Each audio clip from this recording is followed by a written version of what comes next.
जी वाहिगुरू जी का खालसा वाहिगुरू जी की फतेह। अज असी 12वीं क्लास की कहानी जिहड़ी है वो पढ़न जा रहे हैं जिसका नाम है सांझ, जो सुजान सिंह की लिखी हुई है। इस कहानी नूं पढ़न तो पहला असी जिहड़ा आ सुजान सिंह बारे थोड़ी गल करांगे, किवें दे राइटर ने, उन्हां दे जीवन जिहड़ी है उहदे ब्यौरे बारे असी गल करदे हां। सुजान सिंह दा जिहड़ा जन्म है वो माता जमुना देवी दे घर जिहड़ा सी 29 जुलाई 1919 नूं हकीम सिंह ਦੇ ਜਿਹੜਾ ਗ੍ਰਹਿ ਵਿਖੇ ਹੋਇਆ ਸੀ।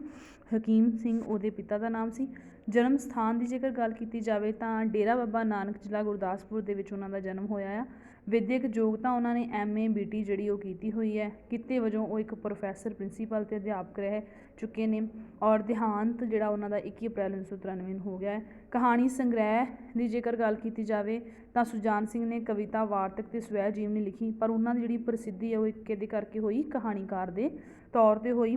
ਪ੍ਰਸਿੱਧ ਕਹਾਣੀ ਸੰਗ੍ਰਹਿ ਦੇ ਵਿੱਚ ਦੁੱਖ ਸੁੱਖ ਤੋਂ ਪਿੱਛੋਂ, ਨਰਕਾਂ ਦੇ ਦੇਵਤੇ, ਮਨੁੱਖ ਅਤੇ ਪਸ਼ੂ, ਸਭ ਰੰਗ, ਨਵਾਂ ਰੰਗ, ਸਵਾਲ ਜਵਾਬ, ਸ਼ਹਿਰ ਅਤੇ ਗਿਰਾਂ ਆਦਿ ਜਿਹੜੇ ਉਹਨਾਂ ਨੇ ਕਹਾਣੀ ਸੰਗ੍ਰਹਿ ਦਿੱਤੇ ਨੇ। ਔਰ ਸਨਮਾਨ ਦੀ ਜੇਕਰ ਗੱਲ ਕਰੀਏ ਤਾਂ ਸ਼ਹਿਰ ਅਤੇ ਗਰਾਂ ਲਈ ਸਾਹਿਤ ਅਕਾਦਮੀ ਦਾ ਰਾਸ਼ਟਰੀ ਪੁਰਸਕਾਰ ਉਹ ਪ੍ਰਾਪਤ ਕਰ ਚੁੱਕੇ ਨੇ। ਸੁਜਾਨ ਸਿੰਘ ਦੀ ਜੇਕਰ ਲੇਖਣੀ ਬਾਰੇ ਗੱਲ ਕੀਤੀ ਜਾਵੇ ਤਾਂ ਉਹਨਾਂ ਦੀ 11 ਕੁ ਵਰ੍ਹਿਆਂ ਦੇ ਸੀ ਜਦੋਂ ਉਹਨਾਂ ਦੇ ਪਿਤਾ ਦਾ ਦੇਹਾਂਤ ਹੋ ਗਿਆ ਸੀ। ਸੋ ਜ਼ਿੰਦਗੀ ਦੇ ਸਾਹਮਣੇ ਬਹੁਤ ਸਾਰੀਆਂ ਸਮੱਸਿਆਵਾਂ ਆਈਆਂ ਜਿਨ੍ਹਾਂ ਨੂੰ ਉਹਨਾਂ ਨੇ ਖਿੜੇ ਮੱਥੇ ਸਵੀਕਾਰ ਕੀਤਾ, ਆਪਣੀ ਵਿੱਦਿਆ ਦੀ ਪੜ੍ਹਾਈ ਪੂਰੀ ਕੀਤੀ। ਫਿਰ ਉਸ ਤੋਂ ਬਾਅਦ ਜ਼ਿੰਦਗੀ ਦੇ ਨਾਲ ਜਿਵੇਂ ਜਿਵੇਂ ਵਾਹ ਪੈਂਦਾ ਗਿਆ ਉਸ ਨੂੰ ਉਹਨਾਂ ਨੇ ਕਹਾਣੀ ਰੂਪ ਵਿੱਚ ਜਿਹੜਾ ਹੈ ਉਹ ਚਿਤਰਿਤ ਕਰਨ ਦੀ ਕੋਸ਼ਿਸ਼ ਬਾਖੂਬੀ ਕੀਤੀ ਹੈ। ਅਤੇ ਉਹਨਾਂ ਦੀਆਂ ਕਹਾਣੀਆਂ ਵਿੱਚ ਜਿੰਨੇ ਵੀ ਜਿਹੜੇ ਪਾਤਰ ਪੇਸ਼ ਹੋਏ ਨੇ ਉਹ ਨਿਮਨ ਵਰਗ ਦੇ ਸਧਾਰਨ ਮਨੁੱਖ ਨੇ। ਉਹਨਾਂ ਨੇ ਜੀਵਨ ਵਿੱਚ ਬਹੁਤ ਸਾਰੀਆਂ ਔਕੜਾਂ ਅਤੇ ਮਾਨਸਿਕਤਾ ਨੂੰ ਨਿਸ਼ਚਿਤ ਕਰਨ ਵਾਲੇ ਜਿਹੜੇ ਨੇ ਉਹ ਸਮਾਜਿਕ ਆਰਥਿਕ ਆਧਾਰਾਂ ਵੱਲ ਪਾਠਕਾਂ ਦਾ ਧਿਆਨ ਖਿੱਚਿਆ ਆ। ਸੋ ਅੱਜ ਜਿਹੜੀ ਕਹਾਣੀ ਹੈ ਉਹ ਵੀ ਨਿਮਨ ਵਰਗ ਦੀ ਕਹਾਣੀ ਹੈ। ਇੱਕ ਆਮ ਪੇਂਡੂ ਜਨ ਜੀਵਨ ਦੇ ਲੋਕ, ਇੱਕ ਪ੍ਰੋਫੈਸਰ ਅਤੇ ਇੱਕ ਜਿਹੜਾ ਆ ਨੌਜਵਾਨ, ਉਹਨਾਂ ਦੋਨਾਂ ਦੇ ਵਿੱਚ ਜਿਹੜੀ ਹਮਦਰਦੀ ਦਾ ਜਜ਼ਬਾ ਆ, ਉਹਨਾਂ ਦੀ ਜਿਹੜੀ ਆਪਸੀ ਸਾਂਝ ਹੈ, ਹਮਦਰਦੀ ਕਰਕੇ ਦੋਵਾਂ ਵਿੱਚ ਆਪਸੀ ਜਿਹੜੀ ਸਾਂਝ ਹੈ ਉਹਨੂੰ ਦਿਖਾਈ ਗਈ ਹੈ। ਠੀਕ ਹੈ, ਔਰ ਇਹ ਜਿਹੜੀ ਸਾਂਝ ਕਹਾਣੀ ਹੈ ਇਹਦਾ ਦਹਾਕਾ ਜਿਹੜਾ ਜਦੋਂ ਇਹ ਮਤਲਬ ਕਿਸ ਸਮੇਂ ਨੂੰ, ਕਿਸ ਵਾਤਾਵਰਨ ਨੂੰ ਪੇਸ਼ ਕਰ ਰਹੀ ਹੈ ਅਤੇ 60ਵਿਆਂ ਦਾ ਵਿਕਾਸ ਬੜਾ, ਮਤਲਬ ਇਹ ਕਿ 1960 ਦੇ ਜਿਹੜਾ ਆ ਉਹ ਸਮੇਂ ਦੀ ਜਿਹੜੀ ਕਹਾਣੀ ਹੈ ਜਿੱਥੇ ਇੱਕ ਪ੍ਰੋਫੈਸਰ ਹੈ ਜੋ ਆਪਣੀ ਜ਼ਿੰਦਗੀ ਦਾ ਜਿਹੜਾ ਨਿਰਵਾਹ ਆ ਉਹ ਛੋਟੀ ਮੋਟੀ ਜੋਬ ਦੇ ਰਾਹੀਂ ਕਰ ਰਿਹਾ ਆ। ਉਹ ਤੋਂ ਬਾਅਦ ਸਾਈਕਲ 'ਤੇ ਜੇਠ ਦੇ ਮਹੀਨੇ ਦੀ ਗਰਮੀ ਵਿੱਚ ਸਾਈਕਲ 'ਤੇ ਜਾਂਦਾ ਹੈ ਅਤੇ ਕਿਵੇਂ ਉਹਨੂੰ ਇੱਕ ਮਤਲਬ ਬਜ਼ੁਰਗ ਇਸਤਰੀ ਮਿਲਦੀ ਹੈ, ਕਿਵੇਂ ਉਹ ਚੀਰੇ ਵਾਲਾ ਮਨੁੱਖ ਜਿਹੜਾ ਨੌਜਵਾਨ ਹੈ ਉਹ ਬਜ਼ੁਰਗ ਇਸਤਰੀ ਨੂੰ ਨਹੀਂ ਬਿਠਾਉਂਦਾ। ਕਹਾਣੀਕਾਰ ਦੇ ਆਪਣੇ ਹਾਲਾਤ ਨੇ, ਠੀਕ ਹੈ, ਔਰ ਉਸ ਤੋਂ ਬਾਅਦ ਦੂਜਾ ਜਿਹੜਾ ਪ੍ਰੋਫੈਸਰ ਹੈ ਉਹਦੇ ਆਪਣੇ ਹਾਲਾਤ ਨੇ ਅਤੇ ਜਿਹੜਾ ਨੌਜਵਾਨ ਉਹਦੇ ਆਪਣੇ ਹਾਲਾਤ ਨੇ, ਜਿਸ ਕਰਕੇ ਕਿਵੇਂ ਉਹ ਮਤਲਬ ਜਿਹੜਾ ਪ੍ਰੋਫੈਸਰ ਹੈ ਉਹ ਇਸਤਰੀ ਨੂੰ ਬਾਗਾਂ ਵਾਲੇ ਤੱਕ ਨਹੀਂ ਛੱਡ ਸਕਦਾ ਅਤੇ ਕਿਵੇਂ ਨੌਜਵਾਨ ਚੀਰਾ ਨੂੰ ਉਦੋਂ ਰਾਹ 'ਚ ਨਹੀਂ ਸੀ ਬਿਠਾ ਕੇ ਲੈ ਜਾ ਸਕਦਾ ਕਿ ਉਹਨੂੰ ਛੇਤੀ ਸੀ, ਉਹਨੇ ਕਿਤੇ ਪਹੁੰਚਣਾ ਸੀ। ਔਰ ਬਾਅਦ ਵਿੱਚ ਕਿਵੇਂ ਉਹ ਉਹਨੂੰ ਜਿਹੜਾ ਆ ਉੱਥੇ ਬਾਗਾਂ ਵਾਲੇ ਤੱਕ ਗੁੱਸਹੇੜੇ ਛੱਡਣ ਦੀ ਗੱਲ ਕਰਦਾ ਹੈ। ਅਤੇ ਇਸ ਤਰੀਕੇ ਦੇ ਨਾਲ ਪ੍ਰੋਫੈਸਰ ਅਤੇ ਚੀਰੇਵਾਲ ਵਿੱਚ ਜਿਹੜੀ ਉਮਰ, ਪੜ੍ਹਾਈ ਅਤੇ ਅਹੁਦੇ 'ਤੇ ਹੋਰ ਵਖਰੇਵੇਂ ਹੋ ਸਕਦੇ ਨੇ, ਪਰ ਜਿਹੜੀ ਹੈ ਉਹ ਪੀੜਤ ਪ੍ਰਤੀ ਜਿਹੜੀ ਹਮਦਰਦੀ ਦੀ ਭਾਵਨਾ ਆ ਜਾਂ ਉਹਨਾਂ ਦੀ ਸਹਾਇਤਾ ਕਰਨ ਦਾ ਜਿਹੜਾ ਜਜ਼ਬਾ ਉਹਨਾਂ ਵਿਚਕਾਰ ਇੱਕ ਡੂੰਘੀ ਸਾਂਝ ਬਣਾ ਰਿਹਾ ਆ। ਸੋ ਇਸ ਕਹਾਣੀ ਦੀ ਜਿਹੜੀ ਆ ਹਮਦਰਦੀ ਦੀ ਸਦਭਾਵਨਾ ਜੋ ਇੱਕ ਦੂਜੇ ਮਨੁੱਖ ਨੂੰ ਮਨੁੱਖ ਰੂਪ ਵਿੱਚ ਪਹਿਚਾਣਦੀ ਹੈ, ਜੋ ਦ੍ਰਿੜ ਕਰਵਾਉਂਦੀ ਹੈ, ਉਸ ਬਾਰੇ ਅਸੀਂ ਜਿਹੜਾ ਇਸ ਕਹਾਣੀ ਨੂੰ ਪੜ੍ਹਨ 'ਤੇ ਗੱਲ ਕਰਦੇ ਹਾਂ। ਠੀਕ ਹੈ, ਨਾਲ ਨਾਲ ਆਪਾਂ ਕਹਾਣੀ ਪੜ੍ਹ ਲੈਂਦੇ ਹਾਂ ਅਤੇ ਇਹਦੀ ਮਤਲਬ ਗੱਲ ਕਰਦੇ ਹਾਂ ਕਿ ਇਹਦੇ ਵਿੱਚ ਹੋਇਆ ਕੀ ਸੀ। ਸੋ ਸਾਂਝ ਕਹਾਣੀ ਵਿੱਚ ਜਿਹੜਾ ਪ੍ਰੋਫੈਸਰ ਹੈ ਉਹਦਾ ਨਾਮ ਕੀ ਹੈ, ਮੁੱਖ ਪਾਤਰ ਦਾ ਨਾਮ ਜਿਹੜਾ ਹੈਗਾ ਉਹ ML ਜਿਹੜਾ ਆ ਮਲਹੋਤਰਾ ਆ, ਜੋ ਕਿ ਇੱਕ ਪ੍ਰੋਫੈਸਰ ਹੈ। ਪਰ ਜਿਹੜੀ ਹੈ ਉਹ ਨਵਾਂ ਉਹਨੇ ਸਾਈਕਲ, ਇਸ ਤਰ੍ਹਾਂ ਮਤਲਬ ਸਾਈਕਲ 'ਤੇ ਜਾਂਦਾ ਹੈ ਅਤੇ ਇਸ ਤਰ੍ਹਾਂ ਲੱਗਦਾ ਜਿਵੇਂ ਉਹਨੇ ਨਵਾਂ ਸਾਈਕਲ ਚਲਾਉਣਾ ਸਿੱਖਿਆ ਹੋਵੇ, ਪਰ ਉਹ ਕਾਫੀ ਸਾਈਕਲ ਤੋਂ ਕਾਫੀ ਜਿਹੜੀ ਸੀ ਉਹ ਵਾਕਫੀ ਹੈਗੀ ਸੀ। ਸੋ ਭੀੜੇ ਤੰਗ ਬਾਜ਼ਾਰਾਂ ਦੀ ਗਲੀਆਂ ਵਿੱਚੋਂ ਹੁੰਦਾ ਹੋਇਆ ਜਿਹੜਾ ਉਹ ਹੁਣ ਅਗਲੇ ਮਤਲਬ ਪੈਂਡੇ ਮਾਰਦਾ ਹੋਇਆ ਅੱਗੇ ਦੂਰ ਨੇੜੇ ਸੜਕ ਤੱਕ ਪਹੁੰਚ ਜਾਂਦਾ ਆ ਅਤੇ ਸਾਈਕਲ ਨੂੰ ਧੱਕਣ ਦੀ ਕੋਸ਼ਿਸ਼ ਕਰਦਾ ਆ। ਸੋ ਮਤਲਬ ਪ੍ਰੋਫੈਸਰ ਦੀ ਸੋਚ ਜਿਹੜੀ ਆ ਉਹ ਜਦੋਂ ਸੋਚਾਂ ਵਿੱਚ ਡੁੱਬਾ ਆ ਅਤੇ ਜਾਈ ਜਾਂਦਾ ਆ, ਠੀਕ ਹੈ, ਕਾਠੀ 'ਤੇ ਬੈਠਦਿਆਂ ਨੂੰ ਮਤਲਬ ਜ਼ੋਰ ਲਗਾਉਣਾ ਪੈਂਦਾ ਹੈ। ਫਿਰ ਜਿਹੜਾ ਮਤਲਬ ਪਹਿਲੇ ਜਿਹੜੇ 2 ਪੈਰੇ ਨੇ ਉਹਦੇ ਵਿੱਚ ਜਿਹੜਾ ਆ ਉਹ ਕਹਾਣੀਕਾਰ ਦਾ ਜਿਹੜਾ ਮੁੱਖ ਪਾਤਰ ਹੈ ML ਮਲਹੋਤਰਾ, ਉਹਨੂੰ ਸਾਈਕਲ 'ਤੇ ਬੈਠਾ ਹੋਇਆ ਦਿਖਾਈ ਦਿੱਤਾ ਜਾਂਦਾ ਆ। ਉਹ ਸਾਈਕਲ 'ਤੇ ਜਾ ਰਿਹਾ ਹੁੰਦਾ ਆ, ਠੀਕ ਹੈ। ਇਸ ਤਰੀਕੇ ਦੇ ਨਾਲ ਹੀ ਉਹ ਮਤਲਬ ਰਾਸਤੇ ਵਿੱਚ ਕੁਝ ਸਵਾਰੀਆਂ ਵੇਖਦੀਆਂ ਨੇ ਜੋ ਗੁਰਦੁਆਰੇ ਦਰਵਾਜ਼ੇ ਦੇ ਪੌੜੇ ਲਾ ਕੇ ਜਨਾਨੀਆਂ ਬੱਸਾਂ ਦੀ ਉਡੀਕ ਕਰ ਰਹੀਆਂ ਹੁੰਦੀਆਂ ਨੇ। ਕੁਝ ਸਵਾਰੀਆਂ ਜਿਹੜੀਆਂ ਨੇ ਉਹ ਬੱਸ ਸਟੈਂਡ 'ਤੇ ਬੈਠੀਆਂ ਹੁੰਦੀਆਂ ਨੇ ਔਰ ਸਮਾਂ ਜਿਹੜਾ ਉਹ ਜੇਠ ਦੇ ਦੁਪਹਿਰ ਦਾ ਆ, ਜੇਠ ਦੇ ਮਹੀਨੇ ਵਿੱਚ ਦੁਪਹਿਰਾਂ ਦਾ ਸਮਾਂ ਆ। ਬਹੁਤ ਸਾਰੀਆਂ ਸਵਾਰੀਆਂ ਗਰਮੀ ਵਿੱਚ ਖਲੋਤੀਆਂ ਬੱਸ ਦੀ ਉਡੀਕ ਕਰ ਰਹੀਆਂ ਨੇ, ਠੀਕ ਹੈ। ਔਰ ਦੂਜੇ ਪਾਸੇ ਜਿਹੜਾ ਆ ਪ੍ਰੋਫੈਸਰ ਨੂੰ ਵੀ ਸਾਈਕਲ ਚਲਾ ਕੇ ਪਸੀਨਾ ਜਿਹੜਾ ਉਹ ਆ ਚੁੱਕਾ ਹੁੰਦਾ ਆ ਔਰ ਸਾਈਕਲ ਜਿਹੜਾ ਆ ਉਹ ਚਲਾ ਕੇ ਅੱਗੇ ਵੱਲ ਤੁਰਿਆ ਜਾਂਦਾ ਆ। ਸਾਈਕਲ ਚਲਾਉਂਦਿਆਂ ਚਲਾਉਂਦਿਆਂ ਉਹਨੂੰ ਜਿਹੜਾ ਇੱਕ ਆਪਣੀ ਅੰਗਰੇਜ਼ੀ ਦੀ ਕਵਿਤਾ ਜਿਹੜੀ ਉਹਨੇ ਛੋਟੇ ਬਚਪਨ 'ਚ ਪੜ੍ਹੀ ਸੀ ਉਹ ਚੇਤੇ ਆਉਂਦੀ ਹੈ ਕਿ ਸਾਈਕਲ 'ਤੇ ਪਹਾੜੀ ਉੱਤੇ ਥੱਲੇ ਉਤਰਦਿਆਂ ਉਹਨੂੰ ਚੇਤਾ ਆਉਂਦਾ ਹੈ ਕਿ ਮਿਹਨਤ ਨਾਲ ਜੇਕਰ ਜ਼ੋਰ ਲਗਾ ਕੇ ਚੜ੍ਹਿਆ ਜਾਵੇ ਤਾਂ ਪਹਾੜੀ ਦੀ ਚੋਟੀ 'ਤੇ ਬੰਦਾ ਪਹੁੰਚ ਹੀ ਜਾਂਦਾ ਆ। ਸੋ ਇਸ ਤਰੀਕੇ ਦੇ ਨਾਲ ਉਹ ਆਪਣੀ ਜ਼ਿੰਦਗੀ ਦੀਆਂ ਉਲਝਣਾਂ ਵਿੱਚ ਉਲਝਿਆ ਹੋਇਆ ਕਿ ਕਿਵੇਂ ਜ਼ਿੰਦਗੀ ਉਹਨੂੰ ਅਜੇ ਵੀ ਦੌੜਾ ਰਹੀ ਹੈ।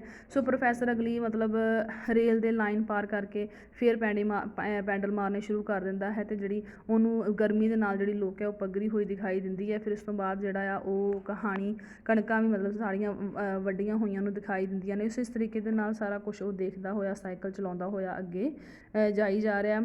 ਠੀਕ ਹੈ, ਕਿਵੇਂ ਉਹਨੂੰ ਮਤਲਬ ਗਰਮੀ ਵਿੱਚ ਜਿਹੜੇ ਪੰਛੀ ਨੇ ਉਹ ਦਿਖਾਈ ਦਿੰਦੇ ਨੇ। ਠੀਕ ਹੈ, ਔਰ ਉਹਨਾਂ ਦੀ ਘੂੰ ਘੂੰ ਦੀ ਮਿੱਠੀ ਕਰੁਣਾ ਭਰੀ ਆਵਾਜ਼ ਨਾਲ ਉਹ ਮਤਲਬ ਉਹਨਾਂ ਦੀ ਹੋਂਦ ਦੀ ਗਵਾਹੀ ਭਰ ਰਹੇ ਹੁੰਦੇ ਨੇ।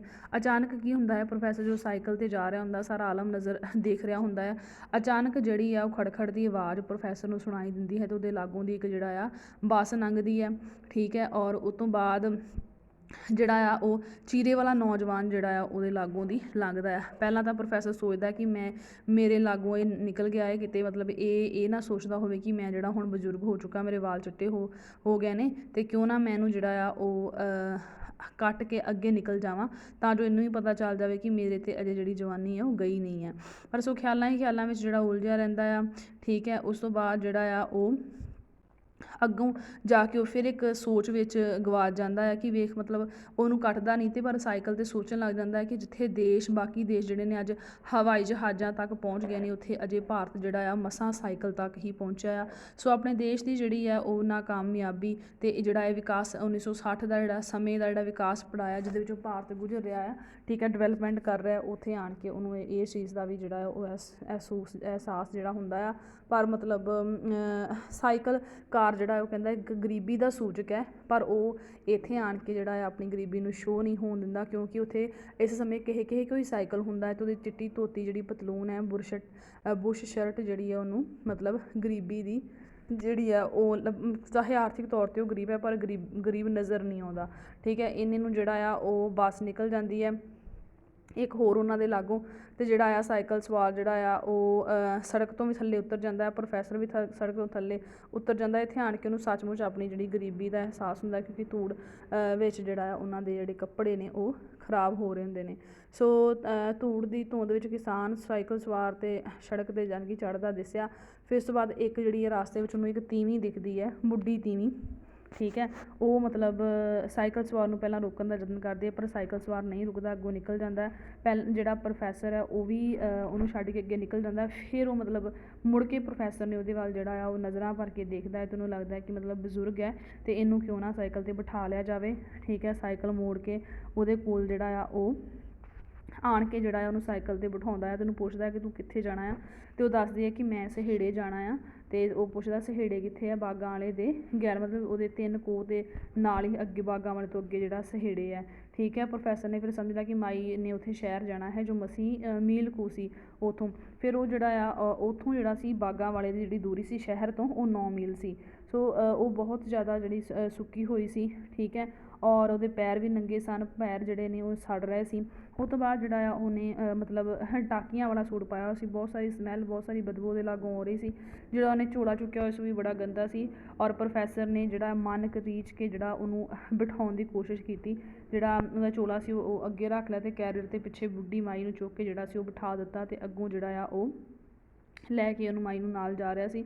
ਸੋ ਮਾਈ ਦੀ ਹਾਲਤ ਦੇਖ ਕੇ ਜਿਹੜਾ ਸੀ ਉਹਦਾ ਮਨ ਕਰ ਰਿਹਾ ਸੀ ਕਿ ਮੈਂ ਉਹਦੀ ਮਦਦ ਕਰ ਸਕਾਂ, ਪਰ ਆਪਣੀ ਜਿਹੜੀ ਕਹਿ ਲਓ ਆਪਣਾ ਜਿਹੜਾ ਉਹਨੂੰ ਕਹਿ ਲਓ ਅਹਿਸਾਸ ਹੋ ਰਿਹਾ ਸੀ ਕਿ ਉਹ ਉਹਦੀ ਮਦਦ ਨਹੀਂ ਕਰ ਸਕਦਾ ਕਿਉਂਕਿ ਉਹਦੀ ਆਪਣੀ ਆਰਥਿਕ ਹਾਲਤ ਜਿਹੜੀ ਸੀ ਉਹ ਚੰਗੀ ਨਹੀਂ ਸੀ।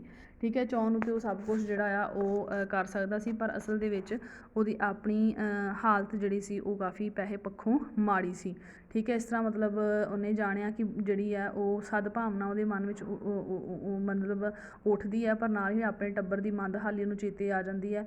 ਫਿਰ ਉਹ ਮਤਲਬ ਜਿਹੜਾ ਆ ਉਹ ਸੋਚਦਾ ਕਿ ਹੁਣ ਜਿਹੜਾ ਆ ਉਹਦੀ ਤਨਖਾਹ ਵੀ ਜਿਹੜੀ ਖਤਮ ਹੋ ਚੁੱਕੀ ਹੈ ਅਤੇ ਅੱਗੋਂ ਜਿਹੜਾ ਆ ਉਹ ਮਹੀਨਾ ਵੀ ਅਗਲੇ ਹਫ਼ਤੇ ਤੱਕ ਪ੍ਰਵੇਸ਼ ਕਰ ਚੁੱਕਾ। ਇਸ ਕਰਕੇ ਜੀਵ ਵਿੱਚ ਕੇਵਲ ਉਹਦੇ 30 ਹੀ ਨਵੇਂ ਰੁਪਏ ਸਨ। ਇਸ ਕਰਕੇ ਉਹ ਮਾਈ ਦੀ ਮਤਲਬ ਬੱਸ 'ਤੇ ਚੜਾਉਣਾ ਚਾਹੁੰਦਾ ਹੈ ਉਹਨੂੰ, ਬਾਗਾਂ ਵਾਲੇ ਤੱਕ ਜੋ ਅੱਗੇ ਸਹੇੜੇ ਛੱਡ ਆਵੇ, ਪਰ ਉਹਦੀ ਆਰਥਿਕ ਮੰਦਹਾਲੀ ਉਹਨੂੰ ਇਜਾਜ਼ਤ ਨਹੀਂ ਦਿੰਦੀ। ਫਿਰ ਉਹਨੂੰ ਜਿਹੜੇ ਆਪਣੇ ਬੱਚੇ ਦਾ ਚੇਤਾ ਆਉਂਦਾ ਹੈ ਕਿ ਦਿਨੇਸ਼ ਨੇ ਮੇਰੇ ਕੋਲ ਰਸ ਜਿਹੜਾ ਉਹ ਮੰਗਣਾ ਹੈ, ਅਤੇ ਕੀ ਉਹ ਆਪਣੇ ਪੁੱਤਰ ਨੂੰ 3 ਪੈਸਿਆਂ ਦਾ ਰਸ ਵੀ ਨਹੀਂ ਲੈ ਕੇ ਦੇ ਸਕਦਾ। ਸੋ ਜਿਹੜਾ ਆ ਮਤਲਬ ਉਹ ਕਸ਼ਮਕਸ਼ ਵਿੱਚ ਫਸ ਜਾਂਦਾ ਕਿ ਹੁਣ ਉਹ ਕੀ ਕਰੇ। ਫਿਰ ਮਤਲਬ ਜਿਹੜਾ ਉਹ ਕਹਿੰਦਾ ਕਿ ਜੇ ਮੈਂ ਕਿਸੇ ਕੋਲ ਪੈਸੇ ਮੰਗੇ ਤਾਂ ਲੋਕ ਕੀ ਕਹਿਣਗੇ ਕਿ ਪ੍ਰੋਫੈਸਰ ਹੋਣ ਦੇ ਬਾਵਜੂਦ ਵੀ ਉਹਦੇ ਕੋਲ ਪੈਸੇ ਨਹੀਂ ਹੈਗੇ। ਸੋ ਜਿਹੜਾ ਉਸ ਕਸ਼ਮਕਸ਼ ਵਿੱਚ ਪਿਆ ਹੁੰਦਾ, ਉਹਨੂੰ ਆਪਣੇ ਬੁਢਾਪੇ ਦਾ ਵੀ ਅਹਿਸਾਸ ਹੁੰਦਾ ਆ। ਸੋ ਅੱਗੇ ਜਾ ਕੇ ਜਿਹੜਾ ਆ ਉਹ ਉੱਥੇ ਸ਼ਹਿਰ ਜਾ ਕੇ ਮਾਈ ਨੂੰ ਜਿਹੜਾ ਆ ਉਹ ਛੱਡਦਾ, ਅਤੇ ਨਾ ਚਾਹੁੰਦਿਆਂ ਹੋਏ ਵੀ ਜਿਹੜਾ ਆ ਉਹ ਮਤਲਬ ਉੱਥੋਂ ਮੁੜ ਜਾਣ ਦੀ ਗੱਲ ਕਰਦਾ ਆ। ਪ੍ਰੋਫੈਸਰ ਨੇ ਮਤਲਬ ਖੜਾ ਅੱਗੇ ਆਪਣੀ ਉਤਾਰ ਕੇ ਮਾਈ ਨੂੰ ਜਿਹੜਾ ਆ ਉੱਥੇ ਸ਼ਹਿਰ ਜਾ ਕੇ ਉਤਾਰ ਦਿੰਦਾ ਆ। ਅਤੇ ਜਿਹੜੀ ਕਮੇਟੀ ਵਾਲੇ ਬਾਬੂ ਜਿਹੜੇ ਉਹ ਘਿਰਨਾ ਭਰੀ ਨਜ਼ਰ ਦੇ ਨਾਲ ਜਿਹੜਾ ਆ ਮਾਸਟਰ ਨੂੰ ਵੇਖ ਰਹੇ ਹੁੰਦੇ, ਪ੍ਰੋਫੈਸਰ ਨੂੰ। ਸੋ ਓਨੇ ਚਿਰ ਨੂੰ ਜਿਹੜਾ ਆ ਉਹ ਸਾਈਕਲ ਮੋੜਾ, ਅਤੇ ਲਾਲ ਚੀਰੇ ਵਾਲੇ ਕੱਪੜਿਆਂ ਵਾਲਾ ਸਧਾਰਨ ਜਿਹੜਾ ਸਾਈਕਲ ਸਵਾਰ ਸੀ ਉਹ ਮੁੜ ਆ ਗਿਆ, ਅਤੇ ਉਹਨੇ ਜਿਹੜਾ ਸੀ ਉਹ ਪੱਥਰ ਦਿਲ ਇਨਸਾਨ ਨੂੰ, ਜਿਹਨੂੰ ਜਾਣੀ ਕਿ ਪ੍ਰੋਫੈਸਰ ਪੱਥਰ ਦਿਲ ਇਨਸਾਨ ਸਮਝ ਰਿਹਾ ਸੀ ਕਿ ਜੋ ਮਾਈ ਨੂੰ ਛੱਡ ਕੇ ਅੱਗੇ ਲੰਘ ਗਿਆ ਸੀ, ਉਹ ਮਤਲਬ ਉਹ ਤੋਂ ਬਾਅਦ ਉਹ ਛੇਤੀ ਆ ਗਿਆ ਅਤੇ ਕਹਿੰਦਾ ਸੀ ਕਿ ਮੈਂ ਇੱਥੇ ਕੰਮ ਮੁਕਾਉਣਾ, ਹੁਣ ਮੈਂ ਕੰਮ ਮੁਕਾ ਲਿਆ, ਚੱਲ ਮੈਂ ਤੈਨੂੰ ਬਾਗਾਂ 'ਤੇ ਹੀ ਛੱਡ ਆਵਾਂ, ਅਤੇ ਤੈਨੂੰ ਅੱਗੇ 2 ਪੈਰ ਸਹੇੜੇ ਵੀ ਛੱਡ ਆਊਂਗਾ। ਉਸ ਚੀਰੇ ਵਾਲੇ ਮਨੁੱਖ ਨੇ ਇੰਨੀ ਗੱਲ ਕਹੀ, ਅਤੇ ਵੀਰ ਉਹ ਦੂਜਾ ਵੀਰ ਮਤਲਬ ਇੱਥੋਂ ਤੱਕ ਮੈਨੂੰ ਲੈ ਜਾਣਾ ਹੈ, ਛੇਤੀ ਕਰ, ਠੀਕ ਆ, ਮਤਲਬ ਛੇਤੀ ਚੱਲ ਪੈਂਦੇ ਆ। ਫਿਰ ਉਸ ਤੋਂ ਬਾਅਦ ਜਿਹੜਾ ਆ ਉਹ ਪ੍ਰੋਫੈਸਰ ਜਿਹੜਾ ਸਾਈਕਲ ਸਟੈਂਡ ਲਾ ਕੇ ਮਾਈ ਨੂੰ ਚੁੱਕ ਕੇ ਚੀਰੇ ਵਾਲੇ ਦੇ ਕੈਰੀਅਰ 'ਤੇ ਬਿਠਾ ਦਿੰਦਾ ਹੈ, ਅਤੇ ਉਹਦਾ ਥੈਲਾ ਜਿਹੜਾ ਉਹ ਸਾਈਕਲ ਦੇ ਅੱਗੇ ਲਮਕਾ ਦਿੰਦਾ ਆ। ਚੀਰੇ ਵਾਲੇ ਨੇ ਪ੍ਰੋਫੈਸਰ ਵੱਲ ਜਿਹੜਾ ਇਹੋ ਜਿਹੀ ਤਕੜੀ ਨਾਲ ਦੇਖਿਆ ਕਿ ਜਿਵੇਂ ਉਹ ਓਪਰਾ ਨਹੀਂ ਲੱਗਾ, ਸਗੋਂ ਦੋਨਾਂ ਦੇ ਵਿੱਚ ਜਿਹੜੀ ਇੱਕ ਸਾਂਝ ਜਿਹੜੀ ਉਹ ਬਣ ਜਾਂਦੀ। ਮੂੰਹੋਂ ਭਾਵੇਂ ਉਹਨੇ ਕੁਛ ਨਹੀਂ ਬੋਲਿਆ, ਪਰ ਪ੍ਰੋਫੈਸਰ ਦੇ ਨਾਲ ਅੱਖਾਂ ਵਿੱਚ ਉਹਨੇ ਸਾਂਝ ਪਾ ਲਈ। ਇਵੇਂ ਪ੍ਰਤੀਤ ਹੋ ਰਿਹਾ ਸੀ ਜਿਵੇਂ ਘਾਟੇ ਨੂੰ ਪੂਰਾ ਕਰ ਲਿਆ, ਕਿਉਂਕਿ ਪ੍ਰੋਫੈਸਰ ਦਿਲੋਂ ਚਾਹੁੰਦਾ ਸੀ ਕਿ ਉਹ ਜਿਹੜਾ ਉਹ ਮਾਈ ਦੀ ਮਦਦ ਕਰੇ, ਪਰ ਅਸਲ ਦੇ ਵਿੱਚ ਉਹ ਆਪਣੀ ਆਰਥਿਕ ਮੰਦਹਾਲੀ ਕਰਕੇ ਉਹਦੀ ਮਦਦ ਨਹੀਂ ਕਰ ਸਕਿਆ। ਅਤੇ ਜਦੋਂ ਸਾਈਕਲ ਸਵਾਰ ਮਾਈ ਨੂੰ ਰਾਹ 'ਚ ਛੱਡ ਜਾਂਦਾ, ਬਿਠਾਉਂਦਾ ਨਹੀਂ, ਅਤੇ ਉਹਦੀ ਆਪਣੀ ਮਜਬੂਰੀ ਸੀ ਕਿ ਉਹਨੇ ਛੇਤੀ ਪਹੁੰਚਣਾ ਸੀ ਕਿਤੇ। ਸੋ ਬਾਅਦ ਵਿੱਚ ਅੱਗੋਂ ਜਦੋਂ ਸਹੇੜੇ ਛੱਡਣ ਦੀ ਗੱਲ, ਅੱਗੋਂ ਮਤਲਬ ਪ੍ਰੋਫੈਸਰ ਦੀ ਜਿਹੜੀ ਆ ਉਹ ਇੱਛਾ ਮਤਲਬ ਪੂਰੀ ਹੋ ਜਾਂਦੀ ਹੈ ਕਿ ਮਾਈ ਨੂੰ ਅੱਗੋਂ ਇਹ ਛੱਡਣ ਜਾ ਰਿਹਾ।